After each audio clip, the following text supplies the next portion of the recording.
did not find clear evidence that Secretary Clinton or her colleagues intended to violate laws governing the handling of classified information, there is evidence that they were extremely careless in their handling of very sensitive, highly classified information. There is evidence to support a conclusion that any reasonable person in Secretary Clinton's position or in the position of those with whom she was corresponding about those matters should have known that an unclassified system was no place for that conversation.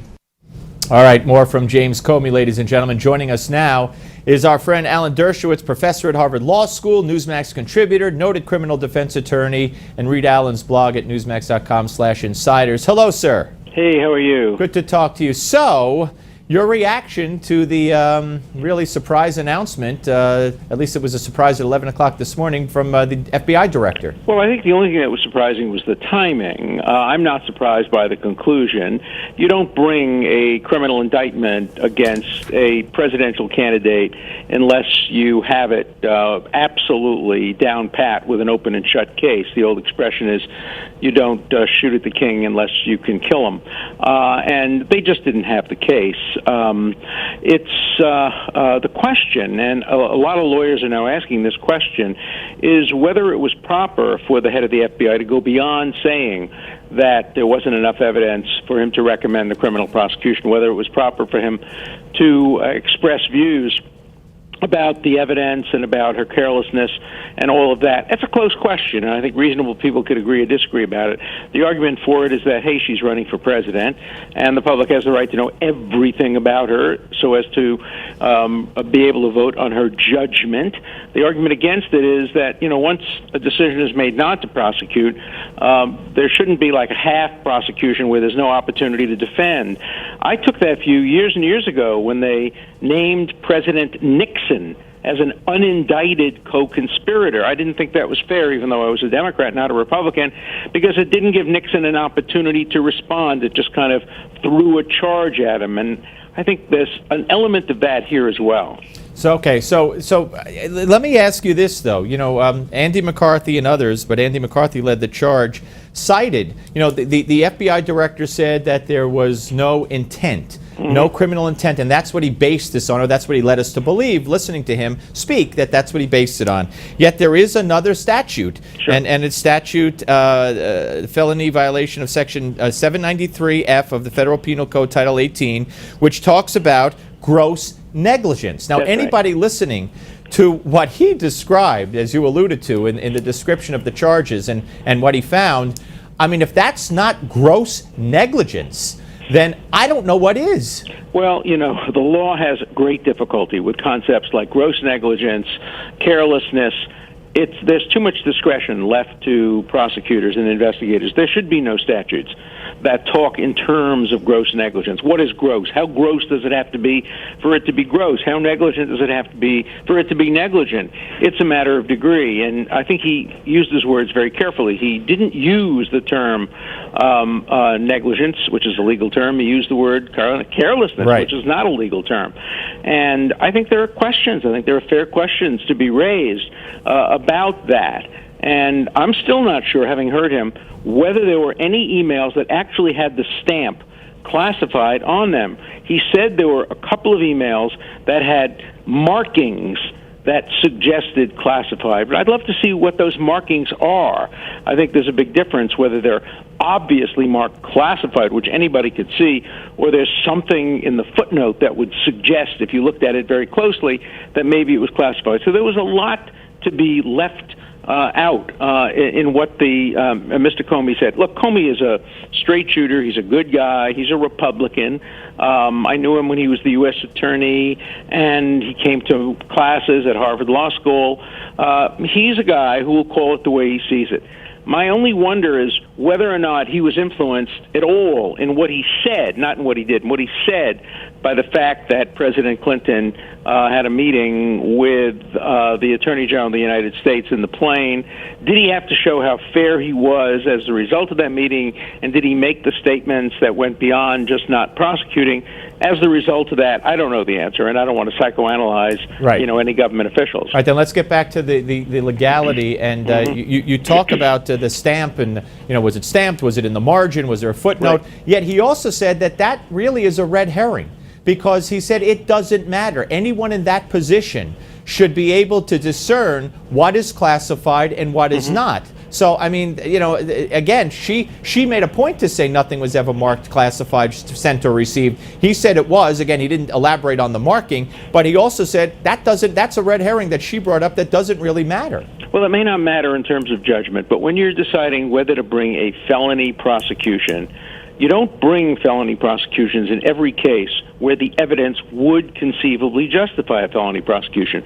You ask yourself lots and lots of questions. I would say 90% of cases of this kind where there could be a prosecution, theoretically, there is no prosecution because, as he said, you look at the intent. Was she a traitor? Was she disloyal?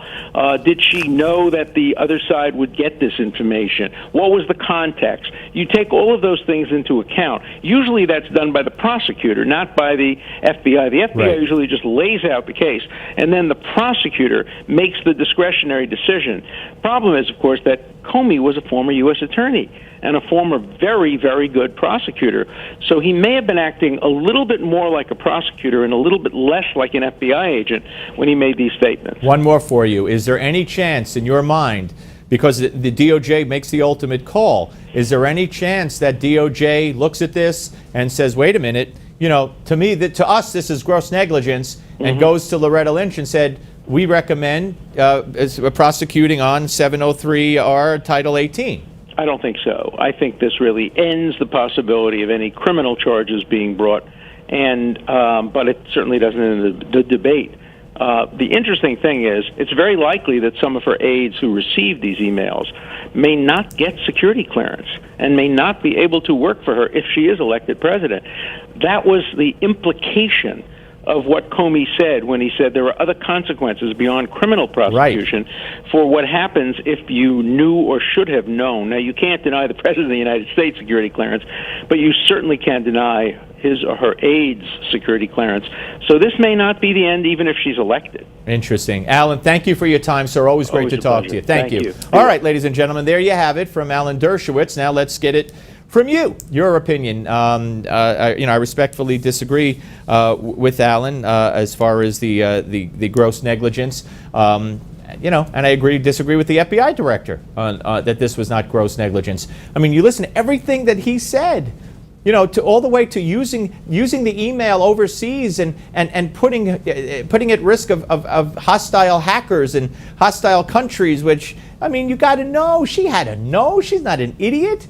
She knows the deal, that this was not secure, that it was on multiple servers, and yet she did it. She did it with blatant disregard. That is gross negligence. And let a jury decide this. Why not let a jury decide this? Why does it have to be the FBI director saying, nope, not gross negligence? It's extreme carelessness, but not gross negligence. This is national security. This isn't packing your eggs in the supermarket underneath the orange juice. You know what I'm saying? I like that little analogy there. It's pretty good, because I put mine with the bread and the cookies where nothing else could touch it. That's just me. Hillary would probably put it at the bottom under, like I said, the orange juice and the milk, because Hillary goes to the supermarket, Danny from Bean Station, Tennessee. Hello, Danny. Hello, Steve. How are you, sir? I can't complain. I've been looking for a long time to talk to you. I tried to call for the last 6 or 7 months, finally get a hold of you. Well, I'm glad you got me. It's my pleasure and my honor. Thank you. I love your show. I ain't just saying I never was in the news that much, but now I love Newsmax. Y'all got one of the best news station there is. Thank you. But on that junk, they might want to change the FBI to CFBI, shouldn't they? For Clinton FBI. Yeah, say that again. They might want to change that FBI to CFBI. Oh, Clinton FBI. Well, they already have CNN as the Clinton News Network, so why not? And everybody I hear the talking, about Bill and Lynch meeting on the plane. Now we know what Bill Lynch talked about. Well, believe me, it wasn't golf and grandchildren only. That you could bet. No, I have seen some crooked deals in my time, but now I believe this is one of the crookedest things I ever seen done on TV, giving her a free pass to do whatever she wants.